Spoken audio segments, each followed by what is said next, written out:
Shalom jemaat Tuhan, kebenaran firman Tuhan akan hadir menyapa kita. Sebelumnya mari kita berdoa. Kami bersyukur limpah terima kasih di hadapan-Mu Tuhan, karena Engkau sungguh baik dan selalu menyatakan kesetiaan dalam kehidupan kami. Kami dimungkinkan untuk menjalani kehidupan hingga saat ini, semua karena kasih dan kemurahan Tuhan. Dan saat ini Tuhan, kami rindu untuk mendengarkan kebenaran firman-Mu. Kuasa Roh Kudus kiranya menolong kami untuk memahami firman-Mu dan juga melakukannya dalam kehidupan ini. Berfirmanlah, kami bersedia mendengarkannya. Di dalam Tuhan kami Yesus Kristus yang adalah firman yang hidup, kami bersyukur kepada-Mu Bapa di surga. Amin.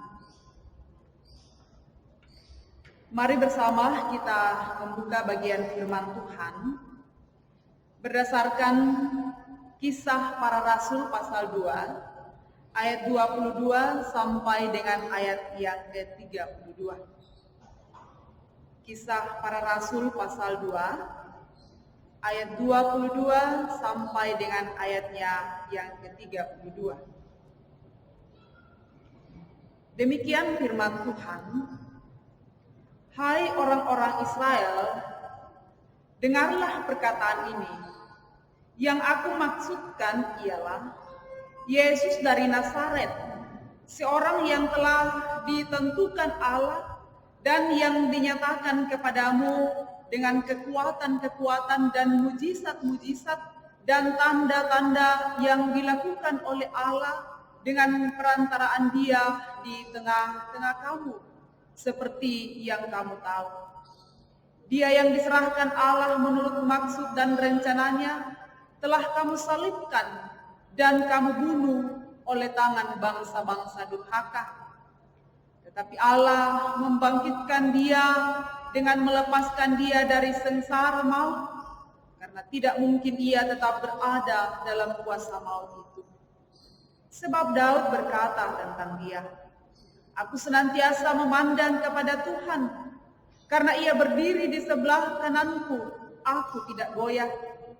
Sebab itu, hatiku bersukacita dan jiwaku bersorak-sorak, bahkan tubuhku akan diam dengan tentram.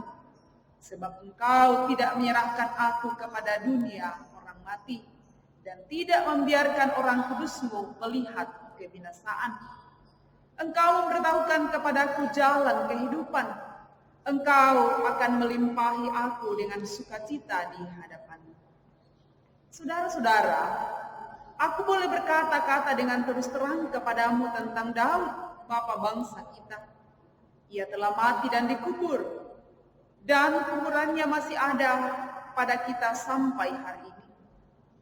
Tetapi ia adalah seorang nabi, dan ia tahu bahwa Allah telah berjanji kepadanya dengan mengangkat sumpah bahwa Ia akan mendudukkan seorang dari keturunan Daud sendiri di atas tahtanya. Karena itu Ia telah melihat ke depan dan telah berbicara tentang kebangkitan Mesias ketika Ia mengatakan bahwa Dia tidak ditinggalkan di dalam dunia orang mati dan bahwa dagingnya tidak mengalami kebinasaan. Yesus inilah yang dibangkitkan Allah, dan tentang hal itu kami semua adalah saksi. Demikian firman Tuhan, yang berbahagia ialah setiap orang yang mendengarkannya dan menjadikan firman Tuhan ini sebagai penuntun kehidupan. Saudara-saudara yang dikasihi Tuhan, hari ini adalah minggu pertama setelah kita merayakan Paskah. Suasana Paskah, suasana sukacita tentu terus mewarnai kehidupan kita, sekalipun kita berada dalam situasi yang belum tentu dengan adanya virus corona. Kebenaran firman Tuhan menyapa kita bersama pada saat ini, dan mari sejenak kita menghayati dalam tuntunan tema, kami adalah saksinya. Apa yang ada dalam pikiran kita kalau kita mendengarkan kata saksi? Suatu peristiwa yang terjadi di mana ada orang yang melihat secara langsung dan orang itulah yang memberi kesaksian tentang apa yang dilihatnya. Suatu peristiwa yang terjadi di mana ada orang yang melihat secara langsung dan apa yang disaksikan itulah yang disampaikan. Tentu juga bahwa kalau kita berbicara tentang saksi, ia harus berbicara, ia harus menyampaikan fakta sesuai dengan apa yang dilihatnya. Dan tidak berbeda dengan yang sering kita alami, sering menjadi seorang saksi itu kita menyampaikan sesuatu hal tidak seperti dengan fakta yang kita lihat. Nah, peristiwa yang dialami Yesus masih menyisakan duka mendalam bagi kehidupan murid-murid. Seakan-akan murid-murid tidak mau menerima apa yang terjadi. Seakan-akan murid-murid tidak mau menghadapi apa yang mereka alami. Dan bagaimana cara mereka mengatasi hal ini, Bapak Ibu Saudara-saudara? Cara mereka mengatasi kondisi ini ialah mereka berkumpul sebagaimana disaksikan dalam Injil Yohanes pasal 20 ayat 19 sampai 29. Ya, dengan berpikir bahwa paling tidak ketika mereka berkumpul itu ketakutan yang terjadi bisa berkurang. Yesus menjawab ketakutan dan keraguan murid pada saat itu ketika Yesus hadir di tengah-tengah kehidupan mereka. Menarik Bapak Ibu Saudara-saudara untuk menjadi perenungan bahwa dalam situasi seperti itu, Yesus tidak menghendaki murid-muridnya terus berada dalam kekhawatiran, tidak menghendaki murid-muridnya terus berada dalam kecemasan dan ketidakpercayaan tentang kebangkitannya. Dan sekali lagi bahwa cara Yesus untuk menjawab mereka ialah ketika Yesus datang menampakkan diri. Dan penampakan diri Yesus itu sebagai bukti bahwa ia sungguh-sungguh bangkit. Lalu kalau Yesus telah bangkit, apa yang murid-murid harus lakukan? Atau apa respon dari murid-murid ketika Yesus telah menampakkan diri kepada mereka sebagai bukti bahwa Yesus bangkit? Kalau kita perhatikan dalam kitab Kisah Para Rasul pasal 2 ayat 22 sampai 32, ini merupakan khotbah Petrus yang sekaligus kesaksian perdana murid-murid mengenai Yesus. Petrus bersama dengan Yesus dan murid-murid yang lain berkeliling menyampaikan kabar sukacita. Dari satu tempat ke tempat yang lain, menyampaikan kabar sukacita, menyampaikan kabar keselamatan, berita pengharapan. Lalu bagaimana ketika Yesus tidak ada lagi bersama dengan mereka? Kekuatan apa yang memampukan mereka untuk melakukan kesaksian? Ini pertanyaan mendasar bagi kehidupan murid-murid. Kalau saat itu Yesus berjalan bersama-sama, tentu keyakinan iman bahwa Yesus akan menolong. Tetapi ketika Yesus sudah tidak ada lagi, apa yang menjadi kekuatan bagi mereka? Kekuatan mereka adalah tuntunan Roh Kudus yang memampukan mereka untuk melakukan kesaksian. Kekuatan mereka adalah kuasa Roh Kudus yang akan memampukan mereka untuk melakukan kesaksian. Mereka akan bersaksi kepada semua orang tentang Kristus, bahwa kebangkitannya adalah sebuah kebenaran. Bersaksi tentang Kristus dan bahwa kebangkitannya adalah sebuah kebenaran. Dan mereka adalah saksi hidup dari semua peristiwa yang terjadi. Mereka adalah saksi hidup dari semua peristiwa yang terjadi. Ayatnya yang ke-32 dikatakan, Yesus inilah yang dibangkitkan Allah. Dan tentang hal itu kami semua adalah saksi. Saudara-saudara yang sama dikasihi Tuhan, sekalipun mereka memiliki keterbatasan, tetapi kekuatan mereka adalah kuasa Roh Kudus. Kuasa Roh Kudus memperlengkapi untuk menyampaikan kesaksian, dan lewat kesaksian dalam khotbahnya banyak orang yang menyesali perbuatannya terhadap Yesus. Kehadiran Petrus yang menyampaikan khotbah pada saat itu, berita sukacita, orang-orang yang mendengarkannya mulai menyadari bahwa ternyata mereka telah melakukan sesuatu hal yang tidak berkenan kepada Tuhan. Nah, bagaimana respon ketika mendengar khotbah Petrus? Apakah mereka berdiam diri? Tidak. Apa yang mereka katakan? Apakah yang harus kami perbuat? Jadi dengan mendengarkan khotbah Petrus, mereka tergerak dan bertanya, apakah yang harus kami perbuat? Lalu Petrus menjawab, tobatlah dan hendaklah kamu masing-masing memberi dirimu dibaptis dalam nama Kristus untuk pengampunan dosa, maka kamu akan memperoleh karunia. Bertobatlah dan hendaklah kamu masing-masing memberi dirimu dibaptis. Petrus diberi kemampuan untuk menyaksikan kebangkitan Kristus. Lalu bagaimana dengan kita orang percaya saat sekarang ini? Adakah kerinduan dalam hati kita?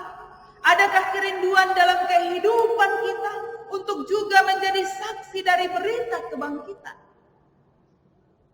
Menjadi saksi dari berita kebangkitan. Menjadi saksi dari berita kebangkitannya bukanlah perkara mudah dalam kehidupan. Menjadi saksi dalam memberitakan kabar sukacita bukanlah perkara gampang. Kita akan menghadapi tantangan. Dan tidak sedikit mungkin juga ancaman akan datang pada diri kita. Satu hal yang harus menjadi kekuatan bagi kita ialah Roh Kudus Allah yang ada dalam diri kita akan memberi kemampuan bagi kita, akan memberi semangat bagi kita untuk terus menyaksikan kepada dunia bahwa Kristus yang kita percaya adalah Kristus yang telah bangkit dan telah mengalahkan maut, supaya setiap orang yang percaya kepadanya memperoleh keselamatan yang sempurna. Saudara-saudara yang dikasihi Tuhan, di tengah-tengah situasi yang kita hadapi sekarang ini, jangan pernah kita meragukan kesaksian murid-murid tentang kebangkitannya. Jangan pernah kita meragukan kuasa Tuhan dalam kehidupan kita. Apalagi jangan pernah kita putus asa menghadapi kehidupan ini. Apa tugas yang harus kita nyatakan, Bapak Ibu Saudara-saudara? Tugas kita ialah menghidupi kesaksian itu melalui sikap kita. Menghidupi kesaksian itu melalui pikiran kita yang benar. Pikiran kita yang berkenan kepada Tuhan. Bahkan terlebih tugas kita ialah menjalani kehidupan ini dalam ketaatan dan kesetiaan. Keadaan yang diperhadapkan kepada kita, sebuah keadaan yang tentu bahwa kita tidak bisa mengatasinya manakala kita mengandalkan kekuatan kita. Tetapi percayalah bahwa dengan kekuatan Tuhan melalui tuntunan Roh Kudus-Nya dalam kehidupan kita akan memampukan kita untuk melewati situasi dan kondisi ini dengan baik. Satu pengharapan kita bahwa apa yang telah disaksikan oleh murid-murid tentang kebangkitan Kristus juga akan terus kita amini dalam kehidupan ini. Dengan demikian kita akan dikuatkan untuk terus menjadi pemberita-pemberita kebenaran Tuhan. Kita akan dimampukan untuk melanjutkan kabar sukacita berita kebangkitan Kristus dalam kehidupan yang Tuhan percayakan bagi kita. Semoga dengan pemberitaan firman Tuhan pagi hari ini, kita akan dimampukan untuk menyadari diri kita masing-masing bahwa kita ini adalah saksi-saksi Tuhan yang akan terus menyampaikan kabar sukacita tentang kebangkitan Kristus. Diberkati kita dan firman-Nya menjadi penuntun dalam hidup ini. Mari kita berdoa. Kami bersyukur untuk setiap kasih dan kebaikan-Mu yang Engkau anugerahkan bagi kami. Bahkan terlebih kami bersyukur untuk firman-Mu yang kembali menyapa kami, menjadi kekuatan dan pengharapan dalam menjalani kehidupan yang Engkau berikan bagi kami. Sungguh kami sadar Tuhan, ada banyak keterbatasan dalam diri kami untuk memahami secara sempurna kebenaran Tuhan. Engkau melihat kami, Engkau mengetahui hati kami masing-masing. Karena itu, biarlah Engkau yang sempurna adanya akan terus menyempurnakan firman-Mu ini dalam hati kami, sehingga kami kuat dan menjadikan firman-Mu ini sebagai penuntun kehidupan kami. Ajar kami Tuhan untuk terus memaknai arti kebangkitan Kristus dalam kehidupan kami, dan terlebih mampukan kami untuk menjadi saksi dari kebenaran Tuhan. Dan biarlah hidup yang Engkau berikan bagi kami sungguh-sungguh menjadi sebuah kesaksian bagi orang-orang yang ada di sekeliling kami. Kami terus mendukung dalam doa untuk pelayanan bersama di tengah-tengah jemaat-Mu di tempat ini. Dalam situasi dan kondisi yang tentu penuh keterbatasan, kami selalu berdoa, biarlah kesehatan Engkau terus anugerahkan bagi kami semua.